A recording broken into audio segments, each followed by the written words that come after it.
ki nga xam ne moom la seqal mbir mi en tout cas en attendant ñu dem ci profondeur lu mbir mi mën a doon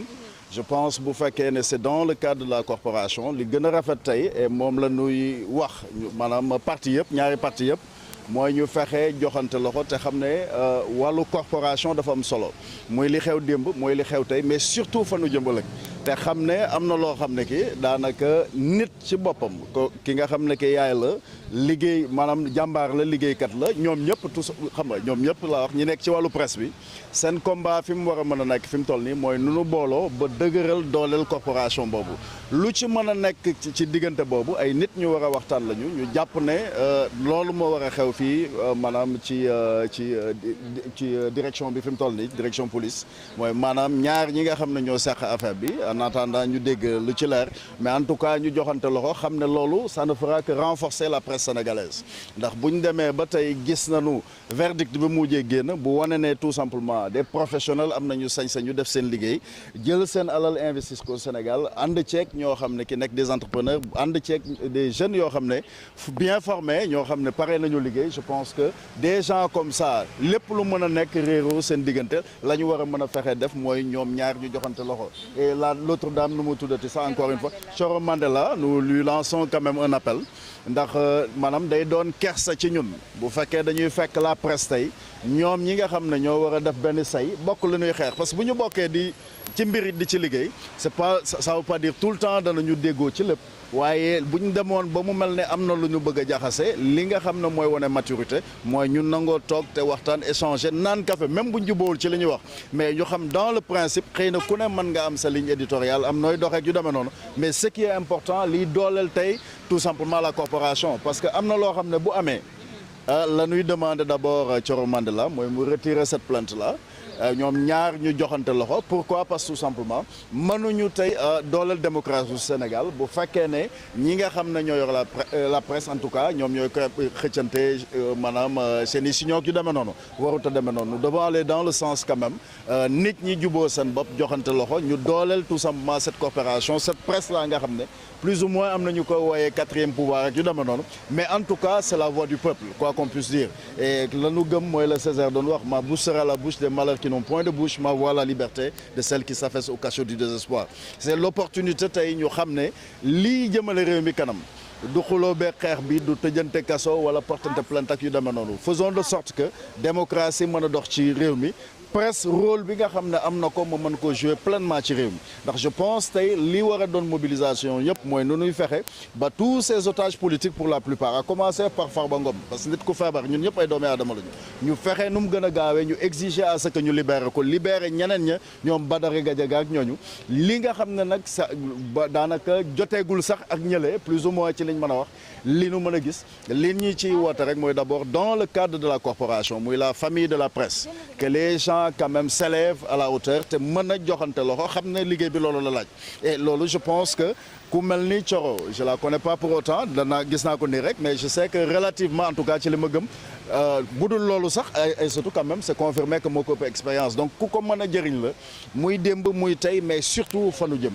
donc ñun li nga xam ne daanaka mooy sunu wàll ci cadre boobu bu fekkee sunuy jigéen la ñu jàpp ne ñoom ñoo jàppante wala ñoo jotee surtout rawatina ñoom bu ñu bokkee tout simplement la presse bi nga xam ne sénégalais ci la ñuy waxee mooy fenêtre u Sénégal ci àdduna la nga xam ne moo ñu ci war ndax man maay Papa Latif Faye ne coordonnateur général du mouvement pour la justice le patriotisme et la vérité sunu gaal sunu réew la ñu war a jiital mooy sunu gaal sunu réew faisons de sorte que bu nu kenn jëfandikoo liñ naan jéem jotu la bu gisee fa la gën a jege mu jaare fa loolu il faut refuser cela et l'appel bi may lancé Thioro laa koy lancé di ko lancé Aïssatou pour ñoom ñaar ñu joxante loxo parce que man sama wàllu bopp li me concerné surtout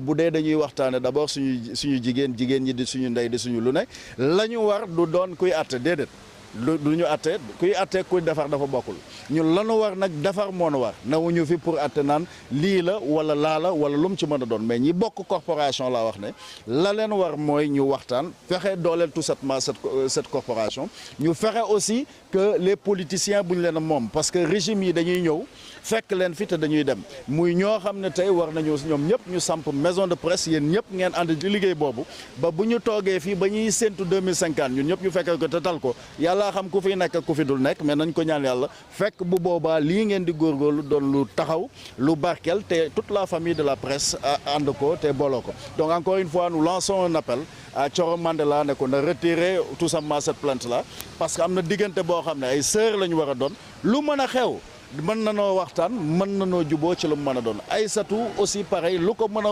lu mën a doon problème bi seen diggante mooy ñu joxante loxo mooy li nga xam ne moo leen wax et loolu dee leen di tout simplement yokk leen daraja parce que taw bii ñu jóge tey rek war naa mën a wane ne ku ci ne kenn amul sañ-sañu fi mu toll nii di ci jéem lan loo xam ne dana lootal sa morom ndax ku ko ci def boo ëllëgee da nga ko rëccu ndax itam démb dafa am moo tax ñu naan tey waaye surtout tey moo tax ñu naan ëllëg kon yàlla nu yàlla defal jàmm te maanaam saafaral ñu xol yëpp ba ñi nga xam ne daal ñoo bokk li ñuy def bu dee informé la ñu nekk ci wàllu presse bi mooy ñuy joxante loxo ni nga xam ne politiciens ya ñu ngi fële di combiner def yëf ñii di def ay remaniement caaxaan yu kenn xamul pendant ce temps là parce que c'est des gens qui se réclament tout simplement d'une organisation politicienne donc loolu itam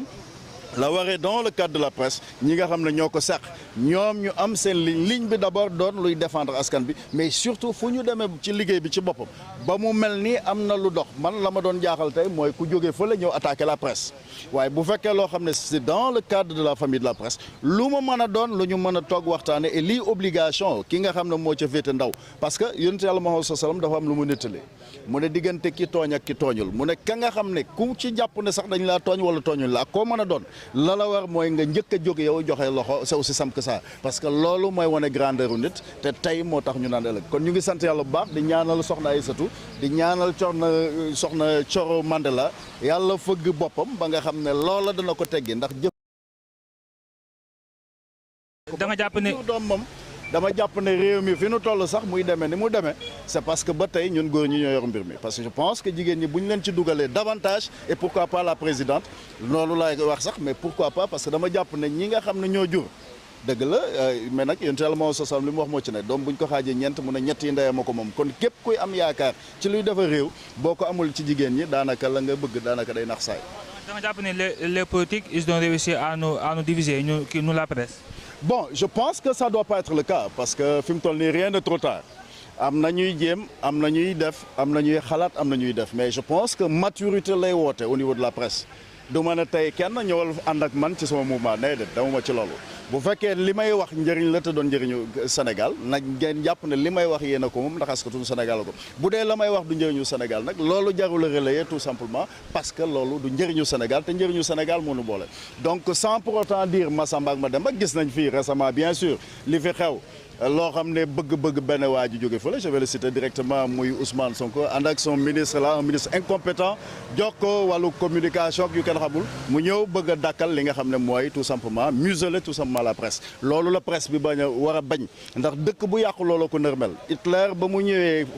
Allemagne bëgg leen a yàqal ñam njëkk a nërmel d'abord la presse fexe ba nit ñi am crédit boo taxawee di wax fi ñu ne dañ laa fay waxi caaxaan yooyu mooy lan te ñoom ñiy wax dañ laa fay ñoo ne dañuy liggéeyal réew mi te ku ci ne yaa ngi dugg ci oto bu bees pour yor caisse noire parlant de Ousmane tëdd ca ba nga ne woon dafa aram te bàyyi woo ko ba tey kon bu fi kenn wax kenn fay kenn li nu yittal te ñor ñu mooy Sénégal ci boppam li nga xam ne moo wax ci ku ne li ku ne war a def ngir dëkk bi dox ci loolu la ñu ne et je pense que fii maa ngi xaar les doyens de la presse surtout laa doon gën a xaar ñu taxaw parce que am na loo xam ne maanaam bu bëggee bët sa ñag yéen ñii kilifa yi si boppam yéen a war a taxaw les autorités surtout dans le cadre de la presse ñëpp taxaw parce que c'est la famille de la presse pëccoxoo waru ci maanaam c'est vrai bon bu dee journaliste kay bien sûr dañuy discuter dañuy wax dañuy am point de vue dañuy am ainsi de suite mais li ëpp solo mooy bu lépp jàllee mooy ñu am la grandeur mën a joxante loxo tout simplement mën a dépasser tout simplement et bañ a nangoo doon tout simplement des acquis politiques pour ces politiciens là nga xam ne pour la plupart à 99%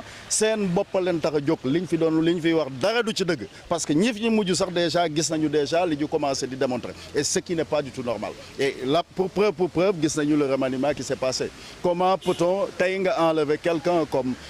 Jean-Baptiste Tine de l'intérieur un général de la gendarmerie nga dindi ko fa respecté par la police et la gendarmerie amoo koo koy remplacer tout simplement ndax sa laykat ku lay layal soyons sérieux Bamba Cissé bu ñu ko romboon ci mbedd mi ne ko ministre nit mën na koo xalaat mais pas en tant qu'avocat Ousmane Sonko au niveau de l'intérieur ñaar fële boo demee justice Ousmane Diagne un magistrat chevronné comme ça ñu dindi ko fa teg fa kan nga teg fa yàlla ma yàlla jéggal parce que neexu moom di ko wax ndax jigéen ñi ju mais le profil de Yacine Fall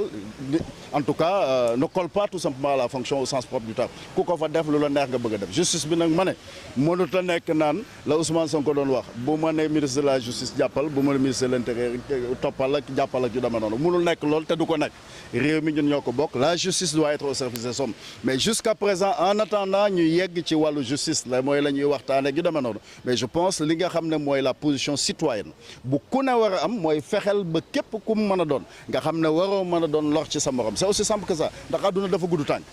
adduna dafa gudd tànk tey ñu ci bëri tey bu ma ci doon lancé appel rek pour ñu libérer Farba bu ma doon Ousmane la may njëkk a xalaat mooy Farba la ko sant loo Ngom ak moom lu mu bokk ak moom na bàyyi xel loolu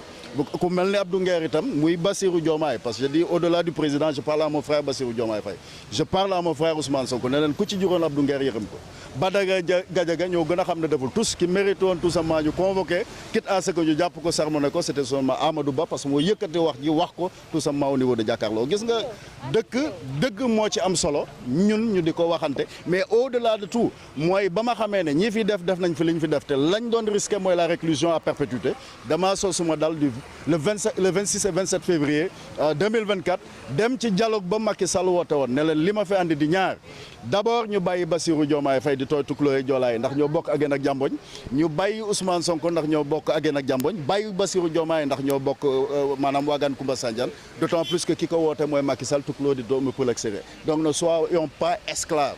parce que esclavage li Bob Marley naan emancipate yourself from mental slavery mënuñu ñëw lu ñuy wooyee pouvoir wala lu ñuy wooyee maanaam ay pécule yoo xam ne amul bopp amul genn boo lekkee ba suur léegi suur nga suba boo xëyee day mel ni mosoo lekk kon nit da ngay gore fexeel ba bul doon mukk lor ci mbindeef yi doonal njëriñ ci ñoom et c'est le moment c'est l'opportunité quand même et je pense que dana ko dégg directement fa mu toll moom muy Thioro Mandela mu retirer tout simplement cette plainte là ndax taarix warut a mën a jàpp ne moom mooy plainte moom soxna Aïssatou di sëram ñoom ñaar ñu yooyu sër lu mën a nekk divergence bi nanu fexe élevé wu au-dessus de tout cela et surtout ku ci ne xool doom ya nga jur ak nañ lay xoolee nga xam ne noonu la ñuy xoole seen ndey nga mën a élevé wu xam ne yow def ju ñaaw waru la ndax def ju ñaaw comme on dit warul góor warul jigéen te ñun ñëpp dañoo bokk ndax